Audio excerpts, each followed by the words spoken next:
Hey there, welcome to Educate. I am Vasudha, and for the purpose of today's lesson, we'll look at the second part of the chapter on variations in psychological attributes. So, you know how last class when we met, we talked about unraveling some definitions of intelligence.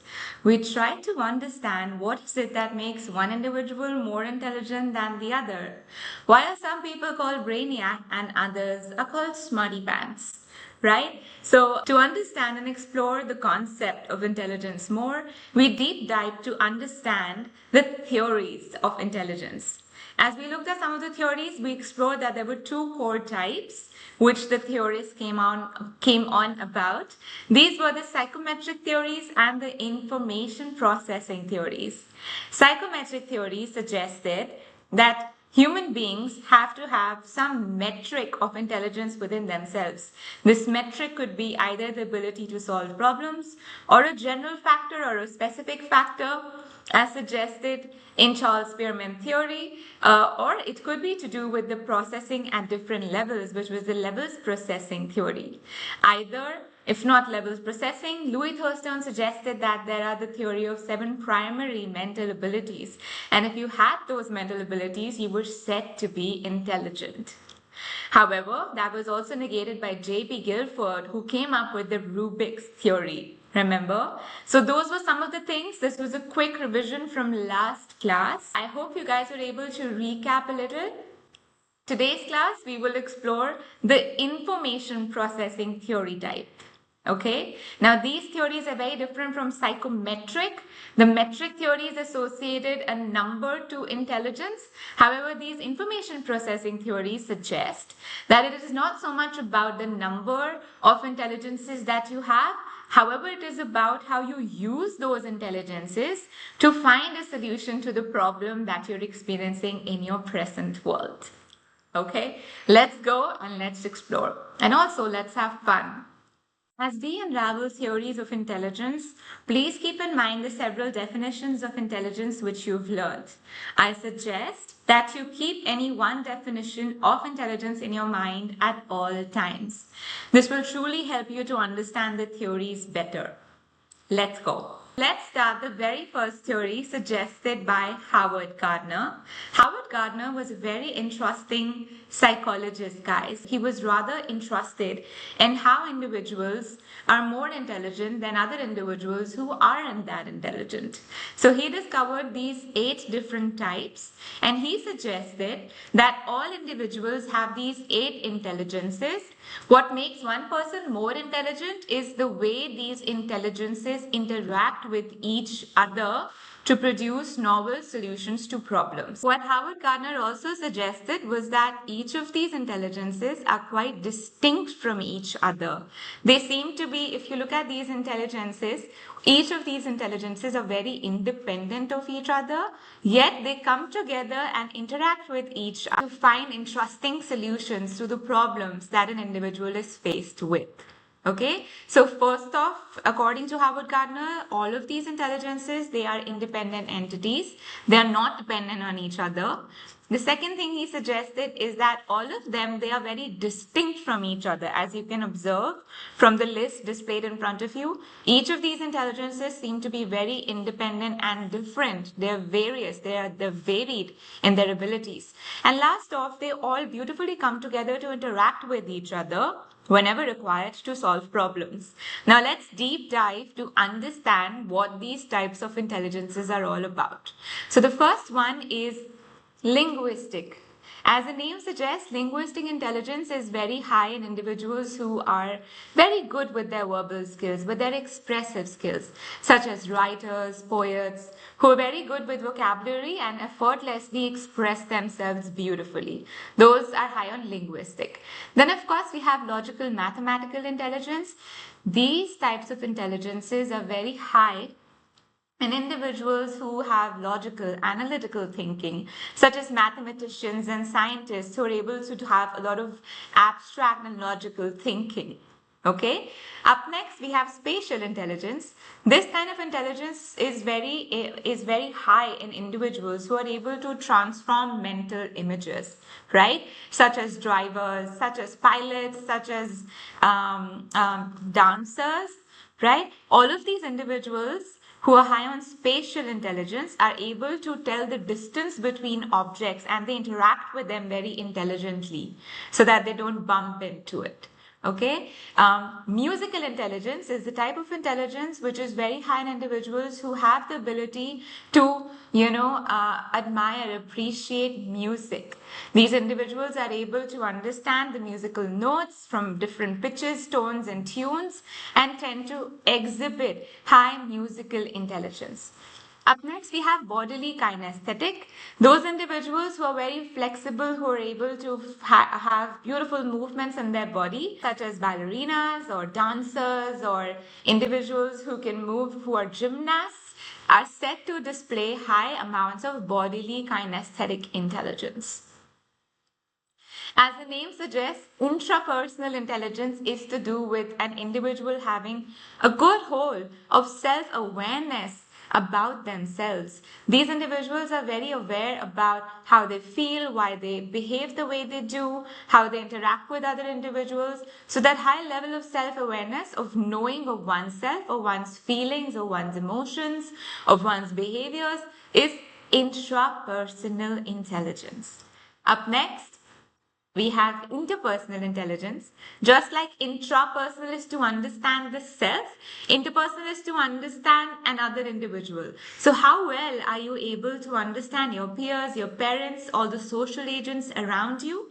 Whether if you are able to tell their feelings of how they're feeling, to understand their behaviors, the ability to discriminate, to understand another individual against yourself, is that ability to have interpersonal intelligence. Then, of course, there is naturalistic intelligence, the love for nature, for flora and fauna, to understand the greater world around you, is naturalistic intelligence. All those individuals who are interested in botany, who are interested in understanding the natural sciences, are individuals who are high on naturalistic intelligence. You guys can also find some notes for the same which have been made by me attached in the link below. These will really aid you to understand and learn for your exams. Okay guys, if there are any questions which you feel that I could answer, you could put them again in the comments box, and I'm sure I'll come around to answer your queries.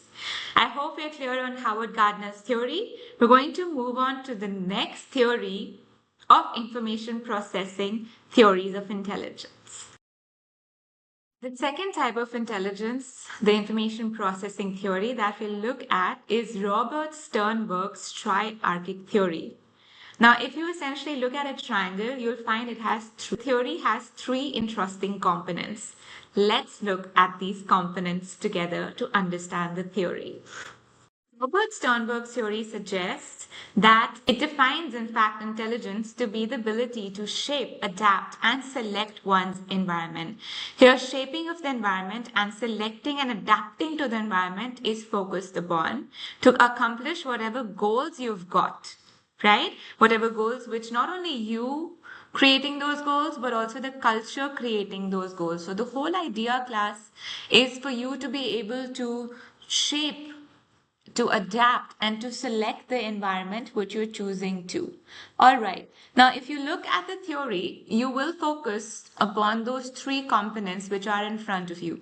These components are componential, experiential, and contextual. So if you look at the componential component, you'll notice that it has a knowledge acquisition component, a meta, and a performance component. The knowledge acquisition stage, guys, is that stage wherein you are acquiring information. You're acquiring the knowledge which is required for you to solve the problem. Up next, the meta component is the component wherein you are using the acquired knowledge. It is the component where you actually analyze the data. You try to explore the data and information to solve the problem that is in front of you. right? The last stage here is the performance component. This is the action component. Upon this, when this stage arises, you want to focus upon taking the action desirable to your circumstance or your situation to get the desired output or outcome from it. So that is the performance component. So to think of an example here, let's say that you are in a psychology class. You are sitting in a class to discover what personality means. So according to the knowledge acquisition stage, that will be your acquiring stage. So you acquire all the knowledge and information about personality. The meta component will be you using that information to analyze it further, deeper, add meaning. Focus upon personality itself, related to your personality and personality of your peers perhaps, and analyze this information further. And last off, you have a performance component whereby you might have an upcoming unit test on the chapter of personality, and thereof whatever information you've acquired, you give an output to it in the unit test and perform efficiently, which would be the performance component. This is componential component of the triarchic theory. Up next, we have the experiential component. The experiential component, it focuses upon you using all of those past experiences which you've gathered in your lifetime to solve problems effectively in your now. Up next, we've got the contextual stage. This contextual stage is corely, guys, your ability to deal with the demands of the context in which you are. So contextually, every day we're focused, we overcome with so many different problems in our everyday life, right? And sometimes we struggle, we find it very hard to deal with the circumstances that we're caught up with. However, your ability to deal with things smartly, your ability to deal with things in a manner that helps you win them, right? Like you're winning with life, you're not like thinning away with circumstances. So all of that ability to deal with your environmental stressors, to deal with all of the conflicts, to deal with all the bad vibes. So that ability is your street smartness. It's basically your business sense as you deal with individuals. It's your social ethics which you employ to be able to overcome with the challenges that you experience in your everyday. That, guys, is contextual intelligence. I hope all of us are clear with Robert Sternberg's triarchic theory. We'll pause here for you to read some of the notes which are attached in the link below. Please check those out. They'll be really helpful. And let's go on to the next theory of information processing approach. We're now going to move to the third theory of the information processing type theories of intelligence. All right. So, what is this type of information processing theory all about? This theory was given by J.P. Das, Kirby, and Naglieri. Guys, you must know the names of the theorists very well. They're very important, including the year in which they gave the theory. This theory, as you can see, was given in the year 1994 and is called as the PASS model. The full form of PASS is planning, arousal, attention, and simultaneous and successive model of intelligence. So this theory, it accentuates on these different processes that we use to make sense of the world around us, and therefore lets us know how intelligent we are as individuals. So the first here is arousal and attention. So guys, you must know that the term arousal is a very biological term. And attention instead is more to do with the cognitive processes. It's a cognitive mental framework that you use to pay attention to things. Okay, so when you get aroused, so let's say that your teacher announces that you have a psychology unit test coming up in the next, perhaps say next week, right? Will that create a lot of arousal systems to be activated in your body? Perhaps you'll become perhaps your stomach might growl, okay, making you hungry because probably you're nervous. Or let's say that biologically your heartbeat might just race up because you'll be like, whoops, I've got this test coming up. Or your palms and your hands and your feet might just get very sweaty. Right? So those are some of the bodily reactions that you might exhibit, therefore showing that your body is now aroused about an upcoming unit test. On the contrary, attention is more mental in its nature, okay, and it will rise all of these. Maybe you'll start thinking about what is it that you can do to prepare yourself for the upcoming unit test, and therefore you'll be very attentive towards it in the moment in time. After arousal and attention, the body focuses on simultaneous and successive processing of information. So, if you've noticed, the word simultaneous is something that goes side by side, hand by hand. So, simultaneous is, for example, when you focus upon two things together. So, when you listen to music while solving a maths problem, can I say that is simultaneous? Right? Or if you're driving and listening to music, that is a simultaneous activity. So you have the ability to simultaneously operate upon two things at one time. However, successive activities are those which means that one thing is done before the other thing that needs to be done. So, for example, when you count, when you say 1, 2, 3, 4, 5, or when you say A, B, C, D, this is successive. One thing has to come before the other in order for the next thing to come, which was to come before the thing that had to come after, right? So there's a lot of there is use of successiveness, and that is what it truly means. So, how is it that really arousal, attention, simultaneous, and successive truly work? Is that arousal helps you to pay attention to reading, learning, and writing, and simultaneous and successive thereof, they help you to understand, to make sense, to make meaning of the information that is incoming, and to use it effectively to help you solve the problem that you're focused upon. Right? So this is how they interplay with each other to make sense of the world around you, thereby giving you solutions and allowing you to solve problems. All right, as the last part to the theory here is planning. We all know that planning is such an important part of our everyday, right? Once when you've acquired the possible incoming information, the next thing that comes very naturally to all of us is the ability to plan. So planning is all about looking at the possible courses of action, right? Setting up an action plan and then actually acting upon that plan. That plan is something that's viable to you, and it helps you join the dots and reach the possible outcome that you're seeking. Okay. Yes, of course, if your plan also fails, this ability also allows you to have an alternate plan of action ready and in place, up and running.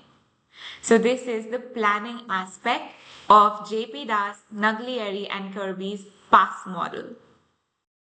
Okay, guys, so that's a wrap to all of the theories of intelligences. We've discovered two great types, the psychometric and information processing. Let's just take a few minutes to summarize the theories that we studied together today. So the first theory was given by Howard Gardner, and his was a theory of multiple intelligences. I'm wondering who could list out those 8 intelligences in the comments section for me below. Great. The second theory that we did was the theory given by Robert Sternberg, and his was the triarchic theory of intelligence.